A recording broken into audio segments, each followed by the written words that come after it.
ബേപ്പൂരിന് സമീപം തീപിടിച്ച ചരക്ക് കപ്പലിലെ തീ ഇതുവരെ അണയ്ക്കാനായിട്ടില്ല. കപ്പലിന്റെ പുതിയ ദൃശ്യങ്ങൾ പുറത്തുവന്നു.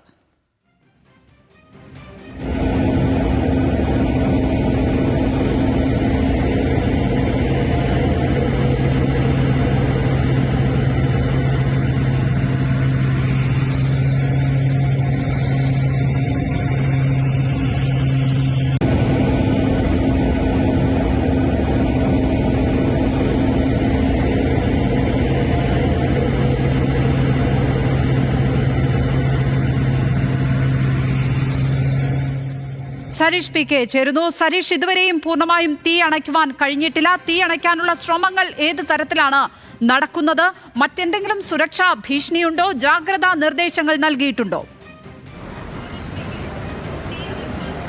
നേവിയുടെ 2 കപ്പൽ ഉപയോഗിച്ചാണ് ഇപ്പോഴും രക്ഷാപ്രവർത്തനം തുടരുന്നത്. പ്രധാന ലക്ഷ്യം എന്ന് പറയുന്നത് ഈ തീ അണയ്ക്കുക എന്നുള്ളത് തന്നെയാണ്. പക്ഷേ ഏറ്റവും വെല്ലുവിളി നിറഞ്ഞതും ആ ദൗത്യമാണ്. കാരണം നേരത്തെ കഴിഞ്ഞ മണിക്കൂറുകളിൽ ഉണ്ടായിരുന്ന അത്രത്തോളം ഒരു തീപിടുത്തം ഈ മണിക്കൂറിലില്ല.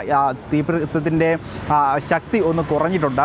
പക്ഷേ അപ്പോഴും ഇടയ്ക്കിടെ ഉണ്ടാകുന്ന പൊട്ടിത്തെറി അത് വലിയ രീതിയിൽ രക്ഷാപ്രവർത്തനത്തെ അല്ലെങ്കിൽ രക്ഷാ ദൗത്യത്തെ ബാധിക്കുന്നുണ്ട്. കാരണം ഈ 2 കപ്പലുകൾക്കും ഈ നേവിയുടെ കപ്പലുകൾക്കോ അല്ലെങ്കിൽ വിമാനത്തിനൊന്നും തന്നെ ഈ കപ്പലിനടുത്തേക്ക് അപകടത്തിൽപ്പെട്ട കപ്പലിനടുത്തേക്ക് പോകാൻ സാധിക്കുന്നില്ല എന്നുള്ളതാണ് ഏറ്റവും പ്രധാനപ്പെട്ട ഒരു കാര്യം. അതിൽ 2 ഘടകങ്ങളാണ്. ഒന്ന്, ഇടയ്ക്കിടെ പൊട്ടിത്തെറി ഉണ്ടാകുന്നു. രാസവസ്തുക്കൾ ഉൾപ്പെടെയുള്ളവ പൊട്ടിത്തെറിച്ച് വലിയ രീതിയിൽ സ്ഫോടക ശക്തിയോടെ തന്നെ പൊട്ടിത്തെറിക്കുന്ന ഒരു സാഹചര്യം, അത് വലിയ തിരിച്ചടിയാണ്. അതോടൊപ്പം തന്നെ ഈ കണ്ടെയ്നറുകൾ ഓരോ പൊട്ടിത്തെറിയുടെ ഭാഗമായും സമീപത്ത് നിൽക്കുന്ന അല്ലെങ്കിൽ മുകളിലുണ്ടായിരുന്ന കണ്ടെയ്നറുകൾ വീണ്ടും കടലിലേക്ക് വീഴുന്നുണ്ട്. അത്തരത്തിൽ ഈ കണ്ടെയ്നറുകൾ ഈ കപ്പലിന് സമീപത്ത് തന്നെ നിൽക്കുന്നത് വലിയ പ്രതിസന്ധിയായി നിൽക്കുന്നുണ്ട്. അങ്ങനെ 2 ഘടകങ്ങളാണ് ഇപ്പോൾ രക്ഷാ ദൗത്യത്തിന് വെല്ലുവിളിയായി നിൽക്കുന്നത്. പക്ഷേ ഏറ്റവും അനുകൂലം എന്ന് പറയുന്നത് കഴിഞ്ഞ മണിക്കൂറുകളിൽ അല്ലെങ്കിൽ ഇന്നലെ രാത്രി ഒന്നും തന്നെ ഉണ്ടായിരുന്ന ശക്തമായ കാറ്റ് ഇപ്പോൾ ഇല്ല എന്നുള്ളതാണ്. ഒരു പക്ഷേ അടുത്ത മണിക്കൂറുകളിൽ കാറ്റിൻ്റെ ശക്തി കുറയുകയും ഈ പൊട്ടിത്തെറിക്കുന്ന സാഹചര്യം ഇല്ലാതാവുകയും ചെയ്താൽ പെട്ടെന്ന് തന്നെ രക്ഷാദൗത്യ സംഘങ്ങൾക്ക് ഈ കപ്പലിനടുത്തേക്ക് എത്താനാവുകയും ഈ തീ അണയ്ക്കാനാവുകയും ചെയ്യും എന്നുള്ളതാണ്.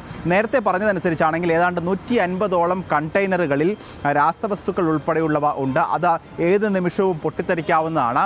അങ്ങനെ ആ മേഖലകളിൽ ഏത് മേഖലയിലാണോ അതുള്ളത് ആ മേഖലകളിൽ നിന്നും അല്പമെങ്കിലും തീ മാറി നിൽക്കുകയാണെങ്കിൽ സ്വാഭാവികമായും ആ ഭാഗത്തേക്ക് നേവിയുടെ കപ്പൽ അടുപ്പിക്കുകയും അവിടെ വെള്ളം ഉപയോഗിച്ച് ഈ തീ അണയ്ക്കാനുള്ള ശ്രമവുമാണ് ഇപ്പോഴും നടന്നുകൊണ്ടിരിക്കുന്നത്. പക്ഷേ ഈ പറഞ്ഞതുപോലെ വലിയ വെല്ലുവിളി എന്ന് രണ്ടാമത്തെ ഒരു വെല്ലുവിളി എന്ന് പറയുന്നത് കപ്പൽ ഇപ്പോഴും ഒരു ഭാഗത്തേക്ക് ചരിഞ്ഞുകൊണ്ടിരിക്കുകയാണ്. അതുകൊണ്ട് തന്നെ കൂടുതലായി കണ്ടെയ്നറുകൾ താഴേക്ക് പതിക്കുന്നു. ആ കണ്ടെയ്നറുകൾ താഴേക്ക് പതിക്കുമ്പോൾ സ്വാഭാവികമായും ഈ കപ്പലിന് ഇളക്കം സംഭവിക്കുന്നുണ്ട്. കഴിഞ്ഞ മണിക്കൂറുകളിലെല്ലാം തന്നെ ഈ കപ്പൽ നിയന്ത്രണം വിട്ട് ഫ്ലോട്ട് ചെയ്യുന്നു, അതായത് നിയന്ത്രണം വിട്ട് ഒഴുകി നടക്കുന്നു എന്നായിരുന്നു കോസ്റ്റ് ഗാർഡ് അറിയിച്ചിരുന്നത്. പക്ഷേ കഴിഞ്ഞ മണിക്കൂറുകളിലെ പരിശോധനയിൽ അത്തരത്തിൽ തിരിച്ചെത്താം.